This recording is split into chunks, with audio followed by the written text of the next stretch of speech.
محمد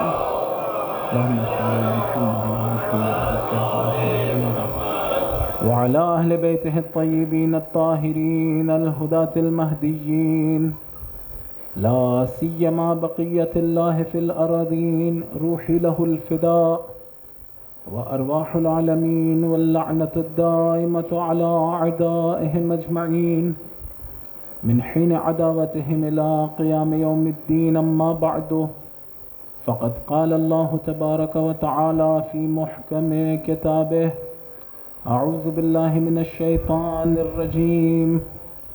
قل هل من شركائكم من يهدي إلى الحق قل الله يهدي للحق أفمن يهدي إلى الحق أحق أن يتبع أما لا يهدي إلا أن يهدى فما لكم كيف تحكمون. صلوات پڑھ دیں محمد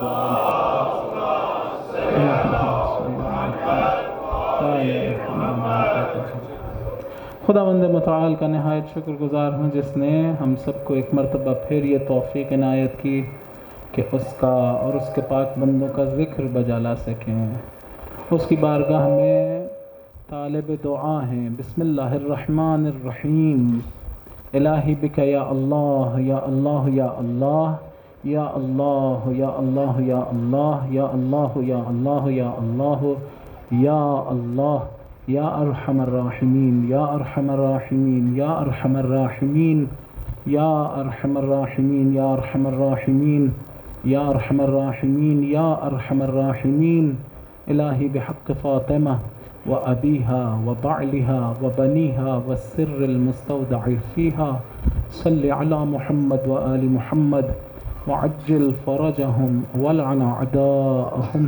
خدایا اس ذکر کے صدقے میں، ان ہستیوں کے صدقے میں خدا تجھے تیرا واسطہ ہم سب کے، ہمارے رشتہ داروں کے، بہن بھائیوں کے، دوستوں کے، وہ لوگ جو کبھی ہم سے ناراض ہوئے ہوں، وہ لوگ جن سے خدا نہ کرے کبھی ہم ناراض ہوئے، خدایا سب کے گناہان کبیرہ و صغیرہ کو معاف فرما.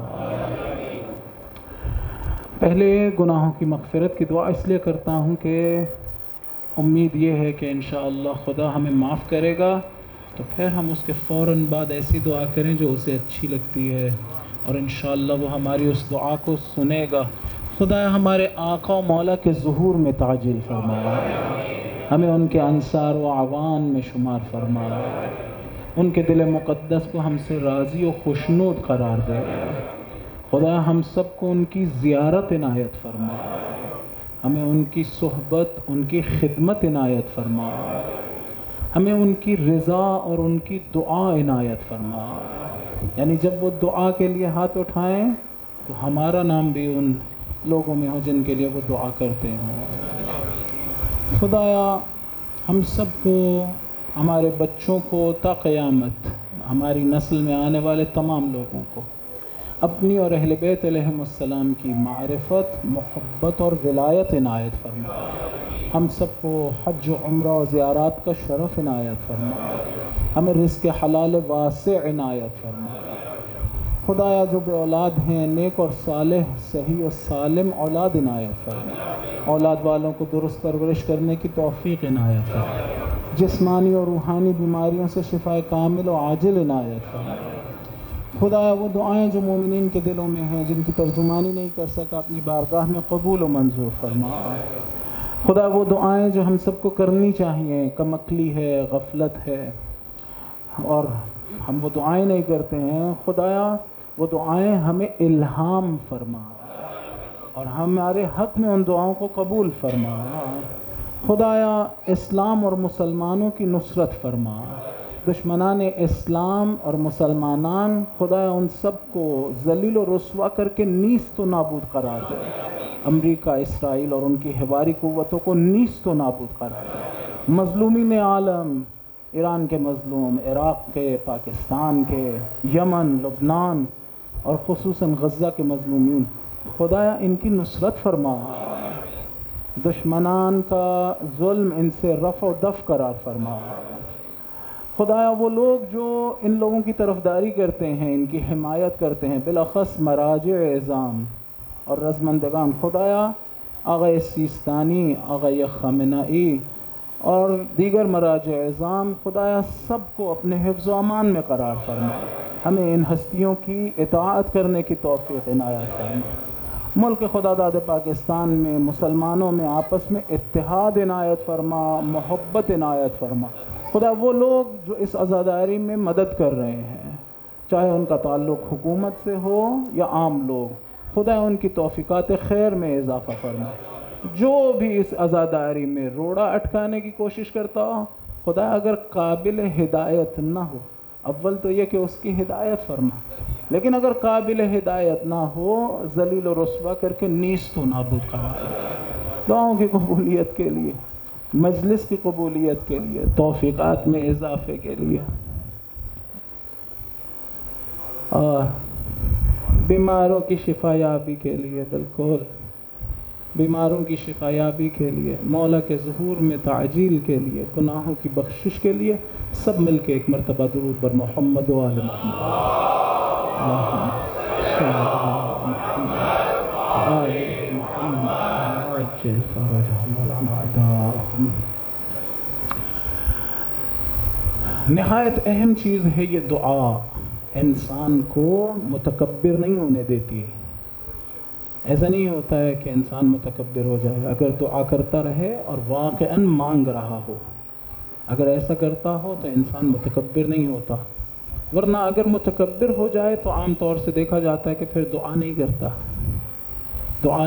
ہے، پھر ایسے اس کے ذہن میں آتا ہے کہ مجھے دعا کی ضرورت ہی نہیں ہے، خدا سے مانگنے کی کوئی ضرورت ہی نہیں ہے، مثلا میرے پاس فلاں وسائل مادی موجود ہیں، ضرورت ہی نہیں کہ میں اپنے آپ کو محتاج دیکھوں، اپنے آپ کو محتاج نہیں دیکھ رہا ہوتا، دعا نہیں کر رہا، اس کا مطلب یہ ہے کہ اپنے آپ کو محتاج نہیں دیکھ رہا، اس کے ذہن میں ایسی کوئی ایک خام خیالی ہے کہ فلاں چیز جو مجھے درکار ہے وہ میں جا کے بازار سے مثلا لے لوں گا، اس لیے کہ میرے پاس وسائل مادی ہیں، پیسے ہیں۔ یہ نہایت بری حالت ہے۔ خداوند متعال جب کسی سے ناراحت اور ناراض ہوتا ہے، یہ نہ سمجھیے گا کہ خداوند متعال ناراض ہوتا ہے، یہ مطلب اس طرح سے نہیں ہے، یعنی انسان کا تعلق جب خدا کی ناراضگی سے ہوتا ہے۔ خداوند متعال ایسی کوئی ہستی نہیں ہے جو آج خوش ہے، کل ناراضی ہے، پھر دوبارہ خوش ہو گیا، پھر دوبارہ ناراضی ہو گیا، وہ جو بدلتا رہے وہ خدا نہیں ہوتا۔ یہ کیفیات ہم لوگوں میں پائی جاتی ہیں، خدا میں نہیں۔ خدا ہمیشہ راضی ہوتا ہے، خدا ہمیشہ غضبناک ہوتا ہے، خدا ہمیشہ رحمان ہے، خدا ہمیشہ رحیم ہے، خدا ہمیشہ منتقم ہے۔ انسان اپنے عمل کے نتیجے میں یا اس کی رحمت سے تعلق جوڑتا ہے یا اس کے غضب سے تعلق جوڑتا ہے۔ تبدیلی انسان میں ہے، خدا میں نہیں ہے۔ خدا ہمیشہ راضی ہے، خدا ہمیشہ غضبناک ہے، ہم پہ منحصر ہے، ہم کیا کریں تو اس کے غضب سے تعلق جڑ جائے گا اور کیا کریں تو اس کی رحمت سے تعلق جڑ جائے گا۔ بہرحال خدا میں یہ کیفیات نہیں ہے۔ ایک درود پڑھیے محمد و آل محمد علیہ السلام۔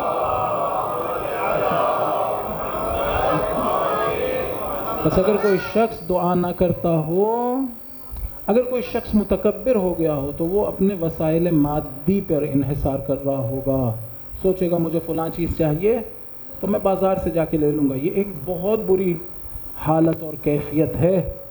خدا کسی سے ناراض ہو جائے، میں عرض کر رہا تھا، یا انسان کا تعلق خدا کے غضب سے ہو جائے تو اس کا ایک نتیجہ یہ ہے کہ اسے دعا کرنے میں لذت حاصل نہیں ہوتی، اسے خدا سے بات کرنے میں لذت حاصل نہیں ہوتی۔ دیکھیے جس طرح سے انسان کا جسم بیمار ہوتا ہے تو اس کی بھوک ختم ہو جاتی ہے نا۔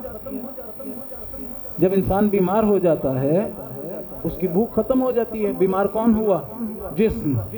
تو اس نے اس کی جو غذا تھی اور اس کا جو رزق تھا اس سے دوری اختیار کر لیتا ہے، رغبت نہیں رہتی ہے، توجہ نہیں رہتی۔ بالکل اسی طرح سے انسان کی روح بیمار ہو جائے تو پھر وہ اپنی غذا کی طرف توجہ نہیں کرتی، یعنی پھر معنویات کی طرف اس کی توجہ نہیں ہوتی ہے۔ بعض اوقات انسان کا دل کر رہا ہوتا ہے، معنویات کی طرف توجہ ہو جاتی ہے۔ بعض اوقات انسان کا دل نہیں کر رہا ہوتا، کہ میں معنویات کی طرف توجہ کروں، نماز پڑھنے کا دل نہیں کر رہا، کوئی اور نیک کام کرنے کا دل نہیں کر رہا. اسے کہتے ہیں حالت ادبار. انسان کے گناہوں کا نتیجہ ہوتا ہے جب انسان کو ایسی حالت آتی ہے. بعض اوقات ایسا ہوتا ہے، بعض اوقات ممکن ہے فقط غذا کا نتیجہ ہو، جو میں کھاتا ہوں ممکن ہے اس کا نتیجہ یہ ہو، اگر وہ پاک اور حلال غذا نہیں تھی ممکن ہے اس کا نتیجہ ہو کہ آج مجلس میں جانے کا دل نہیں کر رہا. ممکن ہے کسی شخص کے ساتھ بیٹھنے کا نتیجہ صرف یہ نکلے کہ آج نماز پڑھنے کا دل نہ کرے. ممکن ہے کسی مومن کا دل دکھانے کا نتیجہ یہ نکلے اپنے ہی گھر میں، عزیزان اپنے ہی گھر میں ممکن ہے ماں باپ کے ساتھ جو ہمارا رویہ ہے اگر وہ مناسب نہ ہو تو نتیجہ یہ نکلے کہ اب مجھے خدا سے بات کرنے میں لذت نہ آئے. بیگم بچوں کے ساتھ اگر توہین سے بات کر رہا ہوں، توہین کر رہا ہوں ان کی، تو ممکن ہے اس کا نتیجہ یہ نکلے کہ آج میں مجلس میں جانے کا دل نہ کرے، حالت ادبار میں آ جاؤں. یعنی جس طرح سے آپ نے گھوڑے کو یا بھیڑ بکری کو کسی چوپائے کو دیکھا ہے، انسان کھینچ رہا ہو اور وہ اپنے آپ کو پیچھے کھینچ رہا ہو، یہ ایسی ایک کیفیت بعض اوقات ہمیں حاصل ہوتی ہے. میں اپنے آپ کو نیکی کی طرف کھینچ رہا ہوتا ہوں اور گویا میں ہی اپنے آپ کو پیچھے کی طرف بھی کھینچ رہا ہوتا ہوں، دل نہیں کر رہا ہوتا. اس کیفیت سے اگر نکلنا ہو تو جہاں اور بھی ذرائع ہیں، میں نے بزرگان کی عبارتیں دیکھی، ایک ذریعہ یہی مجلس امام حسین علیہ السلام. آپ مجلس میں آئیں، وہاں سے اٹھے تو دل کرتا ہے کوئی نیک کام کرو، دل نہیں کرتا ہے انسان گناہ کرے. اس کے بعد خصوصاً مجلس میں رہتے ہوئے اس حالت سے نکلا جا سکتا ہے. یہ ایک حالت ہے جو اکثر ہمیں حاصل ہوتی ہے، بالآخر اسی دنیا میں رہتے ہیں تو یہ حالت ہوتی ہے، حالت حاصل ہوتی ہے، لیکن اسے طولانی نہیں ہونے دینا ہوتا. کوشش کرنا ہوتا ہے یہ حالت جلدی ختم ہو جائے، دوبارہ اقبال کی کیفیت میں آ جاؤں. یعنی دوبارہ میرا دل کرے کہ وہ جو اشتہا ہے، وہ جو غذا اور رزق کی طلب ہے، وہ میرے دل میں دوبارہ پیدا ہو جائے. مجھے دوبارہ اچھی لگنے لگے مجلس، دوبارہ اچھی لگنے لگے نماز. ایک ایسی کیفیت میں انسان بہرحال آ جائے. تو انسان اگر تکبر کے بہرحال خداوند متعال اگر ناراضی ہو کسی سے تو یہ کیفیت بہرحال حاصل ہوتی ہے. علماء نے بیان کیا دعا کی نسبت، ذکر کی نسبت، اس کا دل نہیں کرتا ہے کہ انسان سے خدا سے بات کرے. حالانکہ خدا نے کہا کہ وہ نمک جو تم اپنی غذا میں ڈالتے ہو وہ بھی مجھ سے دعا کے ذریعے سے مانگو. عجیب نہیں ہے؟ نمک ہمارا پیٹ نہیں بھرتا. دیکھیے جب میں غذا کھاتا ہوں تو اس غذا میں جو نمک ڈالا جاتا ہے اس کے ذریعے سے میرا پیٹ نہیں بھرتا ہے، فقط ایک ذائقہ ہے جس کا اضافہ ہوتا ہے. میں غذا اس لیے کھاتا ہوں کہ میری بھوک ختم ہو جائے. خدا کہہ رہا ہے وہ چیز جس میں تمہاری بھوک نہیں ختم کرنی، فقط ذائقہ دینا ہے تھوڑا سا، وہ بھی مجھ سے مانگو، وہ بھی مجھ سے مانگو. خدا ہمیں ایک ایسی حالت میں دیکھنا چاہتا ہے جہاں ہم خدا سے مانگتے ہوں، خدا سے مانگتے ہوں. اور یہی ہمارا بہرحال ہمارے لیے شرف بھی ہے کہ ہم خدا سے مانگتے ہیں. ایک درود پڑھیے محمد و آل محمد علیہ السلام.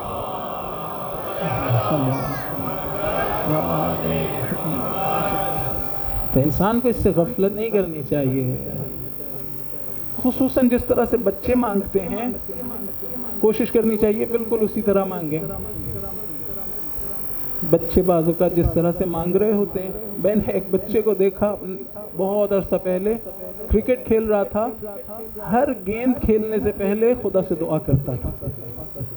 اس وقت مجھے میری توجہ نہیں تھی، لیکن ابھی سوچتا ہوں کتنی پاکیزگی کی حالت ہے جو ہر گیند کھیلنے سے پہلے خدا سے بات کرتا ہے. خدا اس گیند پہ میں مثلاً چوکا لگا دوں یا رنز بنا لوں، آؤٹ نہ ہو جاؤں. بعض اوقات ہم جس طرح سے بچپنے میں خدا سے بات کرتے تھے نا، بڑے ہوتے ہوتے اس طرح سے بات کرنا بھول جاتے ہیں. ایک بچہ بچپنے میں خدا سے کیسے بات کر رہا ہوتا ہے؟ ایک درود پڑھیے محمد و آل محمد.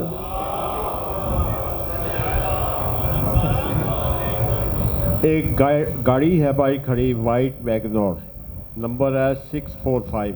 اس نے راستہ بلاک کیا ہوا ہے. التماس ہے کہ اس کے لیے اس کے جو مالکان ہیں وہ جا کے اس کو ایک طرف کر لیں.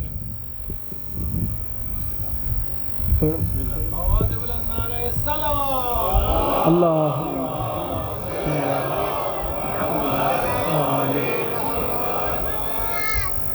انشاءاللہ کسی روز بیان کرنے کی کوشش کروں گا. اس چیز کی طرف توجہ کرنی چاہیے. بچپنے ہم کیسے خدا سے بات کر رہے ہوتے ہیں؟ ایسے بات کرتے ہیں جیسے کسی دوست سے بات کر رہے ہیں. لیکن بڑے ہوتے ہوتے اس اسلوب کو اور اس طریقے کو بھول جاتے ہیں. ایسے نہیں بات کرتے جیسے کسی دوست سے بات ہو رہی ہو، حالانکہ وہ ہمارا دوست ہے. یا رفیق من لا رفیق لہ، یا وہ جس کا کوئی دوست نہ ہو تو اس کا دوست ہے. ہم لوگ اس چیز کو بھول جاتے ہیں. صرف ہمیں یہ یاد رہ جاتا ہے کہ اگر ایسے کر دیا تو یہ ہو جائے گا، اگر ویسے کر دیا تو یہ نہیں. وہ فقط ایسا نہیں ہے، اس کی دوستی کی طرف، اس کے انیس ہونے کی طرف، ان ساری چیزوں کی طرف ہماری توجہ ہونی چاہیے. بہرحال ایک درود پڑھیے محمد و آل محمد علیہ السلام.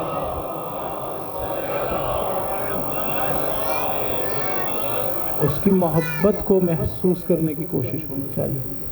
اس کی محبت تھی ہم سے کہ اس نے ہمارے لیے ایسے حسین اور خوبصورت ہادی بنا کے بھیجا. ہمارے استاد کے بقول صرف اسی ایک نعمت کا ہم لوگ شکر نہیں بجا لا سکتے. اس نے ہمارے لیے ایسے حسین، ایسے باکمال لوگ بھیجے ہیں ہادی بنا کر کہ کائنات میں ان کی نظیر نہیں ہے. صرف اس ایک شکر کا اس ایک نعمت کا ہم لوگ شکر نہیں بجا لا سکتے. ہاں یہ بات درست ہے کہ حقیقت میں اس نے انہیں ہادی اپنے کام کے لیے بنایا، یعنی وہ اس دنیا میں خدا کا کام انجام دینے کے لیے آئے. خداوند متعال خود نہیں آ سکتا، اور مجھ میں اتنی بلندی نہیں ہے کہ میں اس سے خود بات کر سکوں. ضرورت ہی کوئی ایسا ہو جس کی ایک طرف خدا سے جڑی ہوئی ہو اور دوسری طرف انسانوں سے متصل ہو. ضرورت ہی ایسا پل ہو، ایسی ہستیاں ہو جو خود خدا سے متصل ہو، ان کے اور خدا کے درمیان میں کوئی واسطہ نہ ہو. ہمارے استاد کہا کرتے تھے اگر ان کے اور خدا کے درمیان میں بھی کوئی واسطہ ہو تو پھر امام تو وہ واسطہ ہوگا، یہ نہیں ہوں گے. اس لیے کہ وہ ان کو بھی خدا سے متصل کر رہا ہے. نہیں، یہ ہستیاں ایسی ہیں جن کے درمیان خدا اور ان کے درمیان میں کوئی اور ہے ہی نہیں. ان کی ایک طرف اگر اس کی تھوڑی سی ایکو کم کر دیں تو بڑی مہربانی ہوگی. ضرورت نہیں ہے میرے خیال میں ایکو کی. ایک درود پڑھیے محمد و آل محمد علیہ السلام. اللہم صلی علی محمد. توجہ کیجئے، میں کہہ رہا ہوں ایسی ہستیاں جن کی ایک طرف خدا سے متصل ہے، تبھی تو سفیر ہیں خدا کے، اور ایک طرف انسانوں سے متصل ہے. سمجھ آیا کہ ان کا بشری لبادے میں آنا کیوں ضروری تھا. حضور ان سے کہیے کہ انا بشر مثلکم، یہ بشر مثلکم ہونا کیوں ضروری تھا؟ اس لیے کہ آئے ہیں بشر کی ہدایت کے لیے. اگر فرشتوں کی ہدایت مطلوب ہوتی تو خدا متعال فرشتوں کے لبادے میں بھیجتا، لیکن چونکہ بشر کی ہدایت مطلوب تھی لبادہ بشریت میں انہیں بھیجا. لیکن اتنا کہہ کے گزر جاتا ہوں کہ ان کی بشریت بھی ہم سے بہت بلند ہے اور ان کی انسانیت بھی ہم سے بہت بلند ہے. ایسا نہیں ہے کہ اگر یہ بشری لبادے میں آئے ہیں تو میں سمجھوں کہ ان کی بشریت میرے جیسی ہے. نہیں، ایسا نہیں ہے. ان کی بشریت بھی مجھ سے مختلف ہے اور ان کی انسانیت، روحانیت وہ بھی مجھ سے مختلف ہے. ایک درود پڑھیے محمد و آل محمد علیہ السلام. اللہم صلی اللہ. کسی اور وقت میں اس کی طرف تفصیل سے انشاءاللہ اشارہ کروں گا. ابھی اس مطلب کو بیان کرنا چاہ رہا تھا کہ خداوند متعال نے انہیں بھیجا کس کے لیے؟ خدا نے اپنے لیے انہیں بنایا ہے.